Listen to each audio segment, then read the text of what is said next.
Hello everyone, this is Bradley. So today this is a voice recording to create some particle effect. Because previously I was seeing an interesting post on Twitter that used geometry nodes to create such kind of effect. If you would like to know more about the original reference, you can go to the link in the description. So let's just start. So here in Blender, as always, I'm going to use the presets I built by my own, so you can download them for free from the link in the description.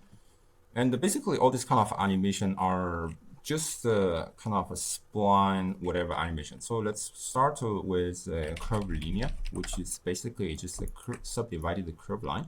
And I also need more kind of different direction. So let's take a point instance. So I'm going to instance this curve, but I'm not sure where to instance yet. Actually, probably just using a mesh line so that we can instance at the origin. Of course, there are many different variations that we will do that later. I'm going to turn off this center and probably use Z so that we can just use a randomness. And by using this vector, so let's take the variance to be 2 pi, so 360 degrees on each axis. So now we have this kind of distribution. And finally, we realize the x, take and set position. So here we're basically creating a path, and we can also get another new randomness, change the seed and plug that into the scale. We're going to use the value, the float value, to change the scale. So we get this kind of effect. I think I'm going to use the relative, so relative 1 and 0.5. Okay. So just to give some variance on the length. Otherwise, they're probably just forming a perfect sphere. Okay, so once we have done that, you just take a curve parameter. Curve parameter works from the start to the end of a curve as 0 to 1. The reason I'm doing this is because I would like to deform it. So let's create a float curve because I would like to map the range of effectiveness. And here we add a noise. So take a noise 3D and take a vector mass. You may wonder that I already have a scale inside this noise. Why do I need an extra scale? It's because I would like to have a secondary control over this kind of offset. Okay. So right now you can see no matter how I increase the scale, the origin always stayed at the same place. This is because of the effect of curve parameter that its start is always having a value of 0. So here, I think instead of, maybe I can switch to this, make auto clamp and extend horizontal. And I'm going to increase the deviation of all this kind of curve so we can see this effect. So now let's decrease this curve. So we see all these kind of splines right now. Okay, kind of very tortuous. We can try to decrease the frequencies or so. Also, I can potentially increase or decrease the curve so that actually the whole effect that you will see is that you can see there are many parts which does not have any kind of this kind of tortuous change. This is because we're controlling the curve parameter on this noise scale. So try to play around with this kind of value. So maybe we can do like this. Yeah, this is also a way so that we have a more smooth change. So let's increase the scale. We can also increase the frequency, decrease the frequency. So no matter what, then finally we get this kind of path. Once we get all this kind of spline path, we just need to trim it. Recently, I added a new preset which is called trim curve normalized.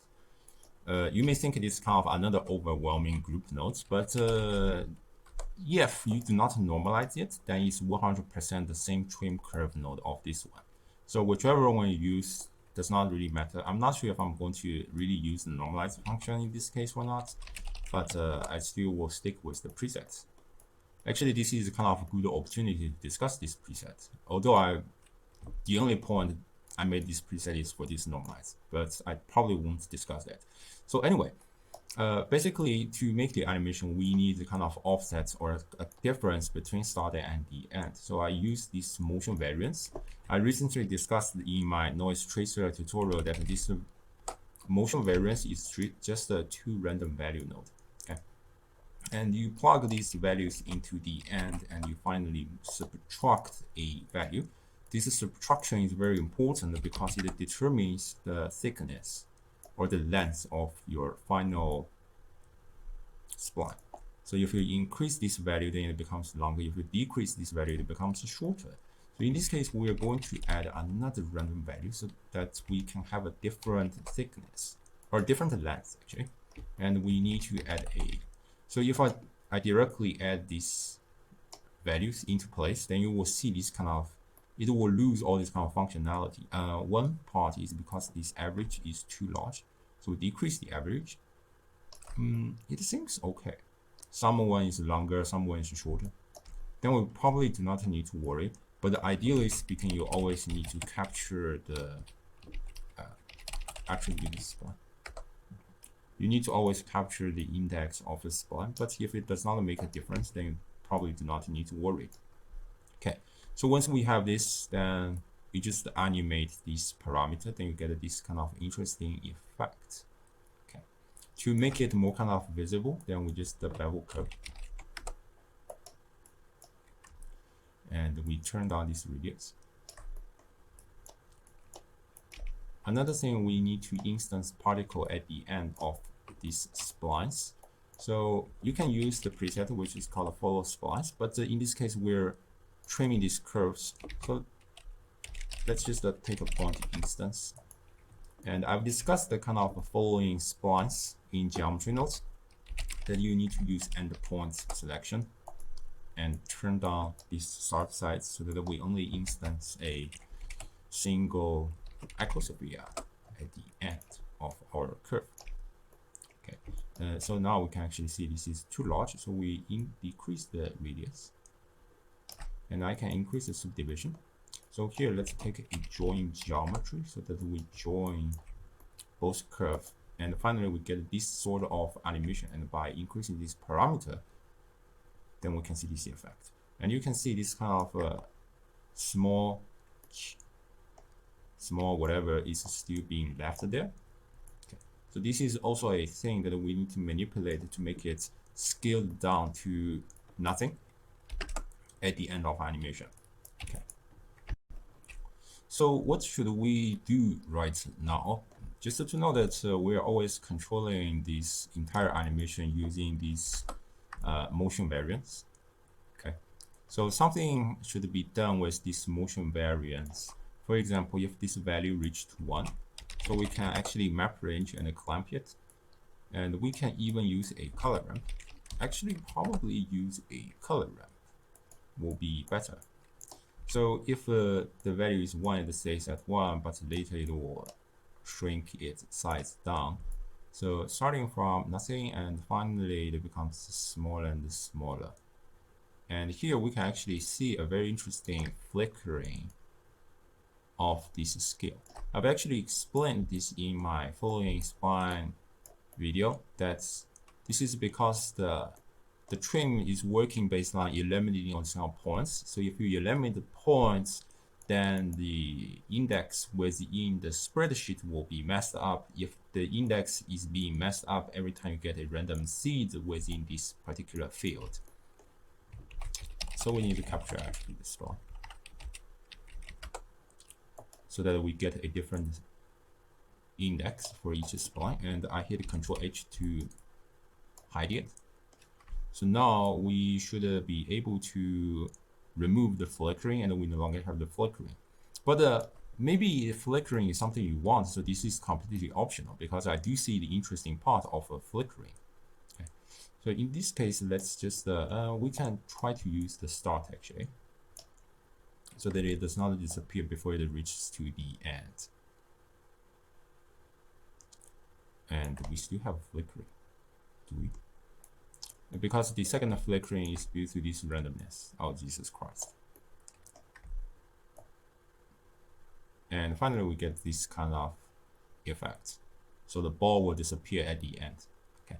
Another important thing I'm thinking is to try to decrease the size of this spline as well. So we can basically do exactly the same thing, but with a set curve radius. Okay.